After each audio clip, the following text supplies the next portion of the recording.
What's up, Sly? Alright guys, you're welcome to Sly TV once again, and if this is your first time, then Akwaba in my country we say welcome. How do you say welcome?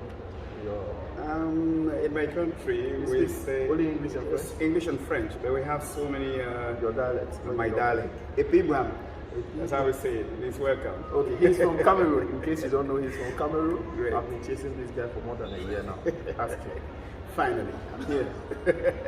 He's English teacher, so you guys are about to hear English. Oh, it's not true. No, you teach English on TikTok Yes, and that's YouTube right. and all That's that. right. Wow. Yeah. Did you major in English in school, like, or you just love to slay with the Queen's language? I didn't do that, but just like you said, I find so much interest in speaking English, and of course, anything that I find myself in that I want to do it perfectly. Yes, right. Since when I was still in Cameroon, I was trying to follow behind some people who speak English very well. Who are those people? You mind mentioning their names? I don't want to mention names, okay. but I'm always watching BBC News and things like that, trying to get myself on track. Yeah, so you are good at it, because some of the stuff we teach, I'm like, okay, I never knew until, like you said, so you really inspired some of us, or you've really educated us. So thank you so much for coming. Now, that was just the intro. We've not even started yet. I want you guys to know his name. Please, we want to know your name. Okay, come on, Sly. Thank you very much for having me on your platform today. Like he did say, it has been a very long period of time that he has been behind me to have this platform. Finally, it has happened today. My name is Wode Elime. I'm from Cameroon, and I've been in Qatar for more than 9 years. I never knew this. Yes, I know a lot of people will be shocked. For real? Yes. 9 years? Yes. Wow. How many times have you been home to Cameroon? Within these 9 years? To Cameroon, I've been to Cameroon about 6 times. So that's cool. Yes, yeah, about that's 6 cool. times. That's yes. approaching like almost every 2 years. Exactly. That's exactly. cool. That's cool. Mm-hmm. Why I wanted him a year ago was due to the World Cup. I wanted to know their preparation and stuff, but this man was leading a whole group of people. Exactly. Like he was the one behind the Cameroonian community here. Like I don't know much about them, but through him I saw a lot. You did a song, you did video shoot, which I wanted to be part. You even sent me an invite, but That's right. due to one or two, I wasn't also there for you. But look, we are all African, one African in this country, and we connect like that. This guy, I want to know, were you disappointed with Cameroon during the World Cup? Of course I was. I was, because if you see people in this country who are not Africans, and they ask you, where do you come from, especially me, and I tell them I'm from Cameroon. These people know Cameroon because of football. Okay. And it was like, even when they came to know that Cameroon will be participating in the World Cup that's taking place, or that took place here in Qatar, I mean, we're like, wow, we're waiting to see what Cameroon will do. We remember when they beat Argentina in 1994, 1990. The performance was marvelous. So, Cameroon coming here to perform in this way, I mean, with the leadership of Samuel Eto'o, we knew that everything was going to be just perfect. Had a good crop of players too. Your players were good. Like I also tipped Cameroon, even over my country, that Cameroon, Senegal were going to do well. I didn't tip even Morocco, that even went that far. But I mean, the bottom line is you guys represented the motherland, even though it wasn't good, not for you. Myself, also my country didn't do well, but I mean, we represented Africa. That's right. So that is it about Cameroon. How were you able to bring all these Cameroonians together in this country? Actually, Cameroonians have always been together in this country of Qatar. Even though there was a particular time when we had a break, I want to call it a break, and actually we used to have what we call diaspora, Cameroonian diaspora community, which slowed down at a particular point, and things were not working again. And then a few people saw that, I mean, Cameroonians cannot be in this country without them coming under one roof. Actually, what triggered that reassembly or to rekindle that spirit again was when we lost a Cameroonian here. Yes, a Cameroonian died here, and there was no way, amen. And there was no way for us to take him back home. No way, how? I mean, we don't have an embassy here. It was a little bit difficult. Okay. I mean, we needed to put a lot of things together to make sure that corpse was taken back to Cameroon. that wasn't possible. So because of that, we saw that was the first time. But how did he go? How did he finally? Was he taken to Cameroon? No, it wasn't. He was buried here. He was buried here. He was buried Is here. he a Muslim? I cannot remember. I don't know. So because of that situation, a few persons came up and said, no, I mean, look at what has happened, and we are not seeing Cameroonians. Yeah. And then another group was formed. Actually, they created a WhatsApp group, and the link was sent out inviting Cameroonians who finally came together again. And today, we have, at that time, we had Cameroonian community in Qatar, which is CCQ. And then we still had some other people about the diaspora. And then those two groups came together, and now we have Cameroonian diaspora community. In Qatar. That's the two fused together. Exactly. That's good. That's exactly. That's very. So it was very easy for us to send out the information about the work. What role do you play in the Cameroonian community? I'm the public relations officer. Man, they couldn't have given you any better role because this man likes to talk and communications with personnel as well. Yeah. Oh, yes, really? Yes. That's why I'm the one managing all the social media platforms of Cameroonian community, YouTube, the Facebook platform, and all of that. So guys, Cameroonians, you are watching this, please. I'm one of you, right? I'm from Ghana, but I'm one of you. Where do you go represent? West Africa or which part of Africa do you represent? I know we are all one Africa. Where is Cameroon right now? People say Central Africa. Yes, there's a lot of confusion. So where are you? Yes, but we are known to be the central part of Africa. That is where the so world Cameroon, has accepted now. Yes. Cameroon is no longer part of West Africa. Actually, we used to count you Cameroon, Nigeria. We used to count you that you're part of actually, the position of Cameroon on the African map is a little bit confusing. It's in the central part. Yes. But when we're talking about, we're doing something about West Africa, like we are neighbors to Nigeria. Yeah. We share boundary. Yeah. So if Nigeria is at the west, then we should be at the west. Yeah. So it's like we are at the west and at the central. Yes, so West Central, Central West. I know a lot is going on in Cameroon right now, like in terms politically. I don't want us to dig and delve into this because people are going to take sides. Cameroon is divided into two: the English speaking, the French speaking. Right. Which I know you represent the English speaking because that's what you do best. Right. Do you speak French also? A little bit of it. Cool. Just a little bit of it. I can't tell you that I'm too good in French. Yeah. What is going on in Cameroon currently? Like the brouhaha. I want to know, like in brief, what is going on? Like for me, I don't really know, but I just know there is something going on. What is it? This negative thing going on? What is it about? Okay, like you said, we're not going to go too deep. I mean, just shallow. I just want to briefly. Actually, just like you said, Cameroon is divided into, I don't know, we speak two languages, two colonial languages, which is French and English. So the English part is just about 20% of the population of Cameroon, and the French part is about 80%. So, and now the English speaking Cameroonians thought that they are being marginalized by the French part of Cameroon. And so they thought that they should have a nation on their own, or of their own. They want to break away from Cameroon. Exactly. Exactly. That's where everything started. And why are they not? And we used to have Federal Republic of Cameroon, where we had the English part, which is West and East Cameroon. Each one of them had their government.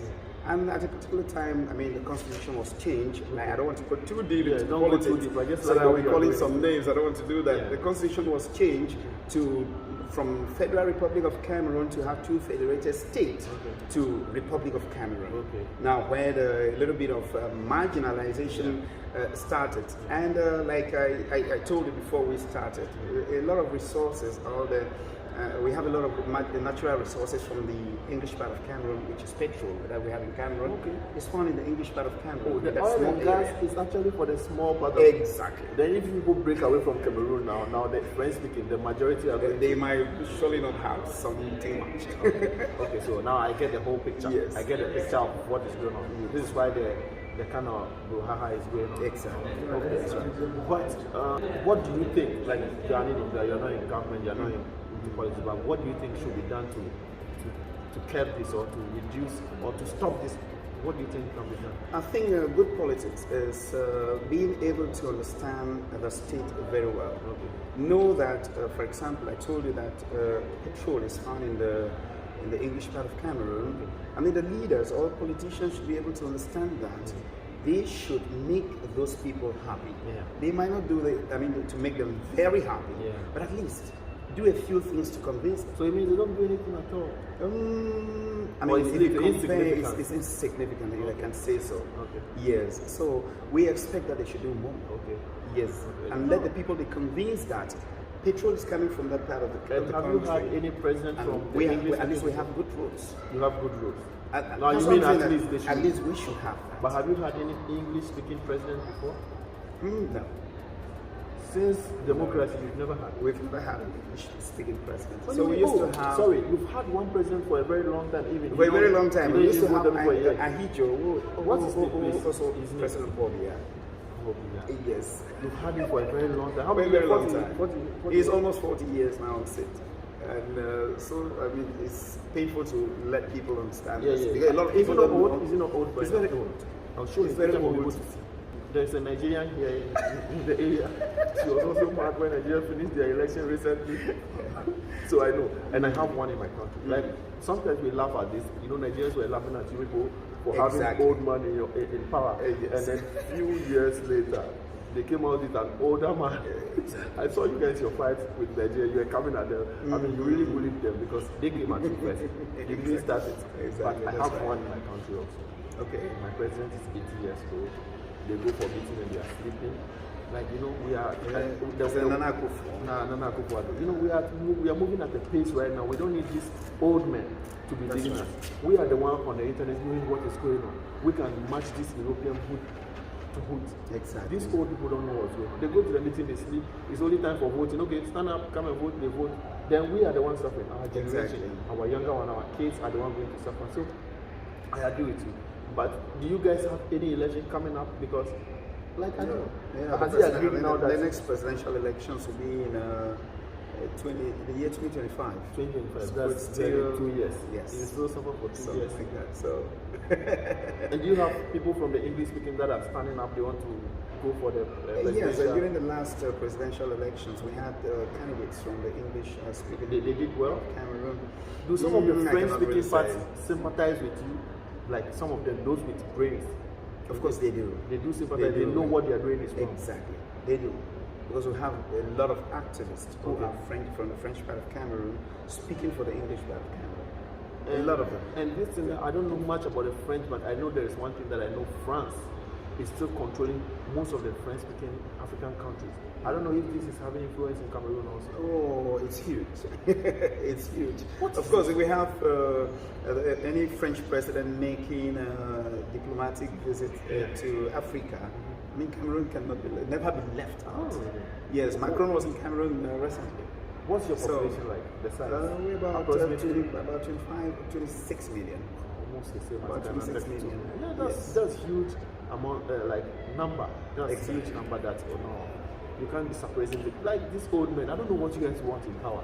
This is the time for you guys to rest, watch your kids, do what you couldn't do, or watch them grow a country for you. You see, like what happened in Nigeria recently. Yeah. Sometimes, I mean, Nigeria is supposed to be like America is to the entire world. Yeah. Okay, that's what Nigeria is supposed to be to Africa. And all of us were supporting and praying for the country that they should be able to get, a reliable leader. Yeah. And of course, everybody saw Mr. Peter Obi, and all of the things he said, and a lot of people had to fall in love with him, and we're praying that he should become the president. And it's a kind of disappointment to many Africans to see that the elections were rigged. I mean, everything was very clear. It was obvious. I don't know, maybe some people who support... forget them. They know. Even they know it was rigged. That might follow me behind. No, there's nothing they can do because you're not the first thing. Everybody's even people from their side say something we know, but you know, African politics is all about tribe and religion. That's it. Tribe and religion. Tribe and religion. Seriously. We don't pay attention to the subject, what these politicians are telling us, what they say they will do. Even though there are instances when some will lie to you, they'll say, I will do this, they come, they don't even do it. But that isn't fair enough. You know that I have done my job to vote for the right candidate. That came on to effort. Just like my president in my country. His messages were so on point. Like there was no way you That's say true. there was no way you say you will not vote for this man. Beautiful English. Beautiful English. And he can match you with the French also. He Correct. speaks correctly Wow. because he spends so much time in France. He can speak the French. So, and he delivered on point messages. Then when he came, So he it's came totally this one. different. It's totally different. So these are the different Africa. I mean, we've talked. I don't know why we talk so much about Africa instead of talking about Qatar here. Now let's come back to Qatar. Let's Right. come back. Let's drop the politics. You know. Right.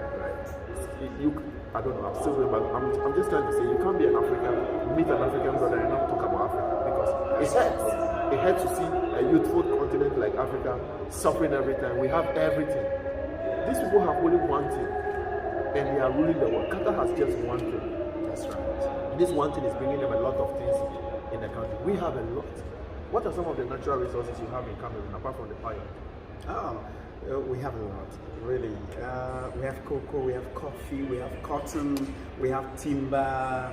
We have a lot of natural resources in Cameroon. So you see what I'm talking about. So, if a country with all these resources are suffering, like people are still living in poverty, where here they have only oil. The oil they have over here, Cameroon has the same with other stuff. It's that's why when we meet, you see people pouring their heart out. It's not like I didn't plan to talk about Cameroon. The only thing I wanted to talk about Cameroon was football. I wanted to throw him small because I saw him dabbing on TikTok and everywhere.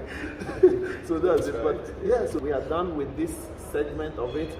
Thank you guys for watching Kamaslight TV. And also, I want him to put his social media. He's very busy on TikTok, but let's know the other social media to do. I want you to mention the other social media. Yes, I'm also on YouTube. My name on YouTube is Ewana Edmond Edi.